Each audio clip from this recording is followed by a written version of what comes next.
भंडाऱ्याच्या पवनी नगर परिषदेअंतर्गत काम करण्यात आलेला रस्ताच चोरीला गेल्याचं समोर आलंय।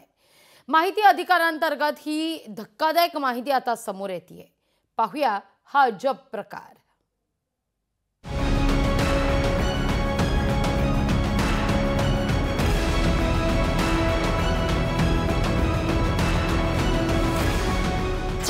सिमेंटचा रस्ताच गेला चोरीला। भंडाऱ्याच्या पवनी शहरातील घटना। नगर परिषद आणि कंत्राटदाराचा घोटाळा। भंडाऱ्याच्या पवनी नगर परिषदेनं रस्ता बांधकाम न करताच पैसे उचल घेतल्याची माहितीच्या अधिकारात समोर आली आहे। या संदर्भात माहिती उघड होताच मुख्याधिकारी मोठ्या सुट्टीवर गेले आहेत। 2022-23 या वित्तीय वर्षात रस्ता न बनवता नगर परिषदेनं कंत्राटदारासोबत संगनमत करत 8,56,000 रुपयांची उचल घेतल्याचं धक्कादायक वास्तव समोर आलंय। पवनीतल्या हर्षल वाघमारे यांना माहिती अधिकारांतर्गत ही धक्कादायक माहिती मिळाली आहे। नगर परिषदेकडून असं स्पष्ट करण्यात आलं की या अगोदर आम्ही तिथे रोड आणि नाली म्हणजे खडीकरणाचा रोड आणि एक सिमेंटचा रोड आणि त्याच्यासोबत नाली 2022-23 मध्ये आम्ही तयार केलेली आहे।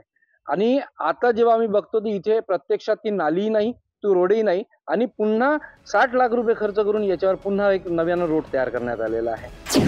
2022-23 मध्ये अमन नगर मेन रोड ते माधव बावनकरांच्या घरापर्यंत रस्ता आणि नाल्याचं काम।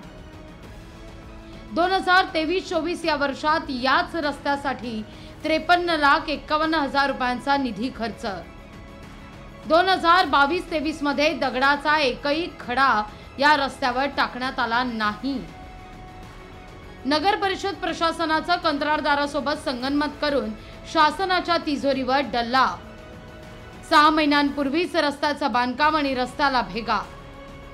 2022-23 मध्ये कंत्राटदार यांनी रस्ता बांधला कुठे याचा शोध घेण्याची गरज। रस्ता 6 महिन्यापूर्वी तयार झालेला आहे। त्याच्या अगोदर काहीच नव्हतं। एक छोटीशी पतलीशी पांदण होती, बाकी काही नव्हतं। पण नगर परिषद दाखवते की आधी सुद्धा आम्ही 22-23 मध्ये रस्ता बनवला। त्याबद्दल आपल्याला काहीच कल्पना नाही। समस्या एवढी भयंकर आहे की काही लोक इथून घर सोडून सुद्धा जाण्याच्या तयारीत आहेत। प्रशासन म्हणत आहे की आमच्याकडे 2022 मध्ये नाली झालेली आहे, रोड झालेले आहे, पण आमच्याकडे नाली पण नाही झाली आणि रोड पण नाही झाली। फक्त 6 महिने झाले हा रोड झाले आहे, पण ते रोडही व्यवस्थितरित्या बांधलेले नाहीये। हा सगळा प्रकार उघडकीस आल्यावर पवनी इथल्या तत्कालीन मुख्याधिकारी यांची प्रतिक्रिया घेण्याकरता लोकशाही मराठीनं संपर्क साधला असता ते मोठ्या सुट्टीवर गेल्याची माहिती आहे।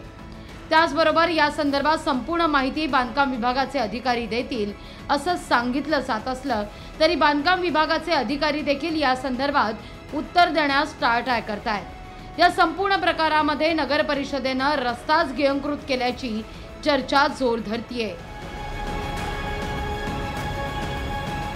सर्वर शेख, लोकशाही मराठी, भंडारा।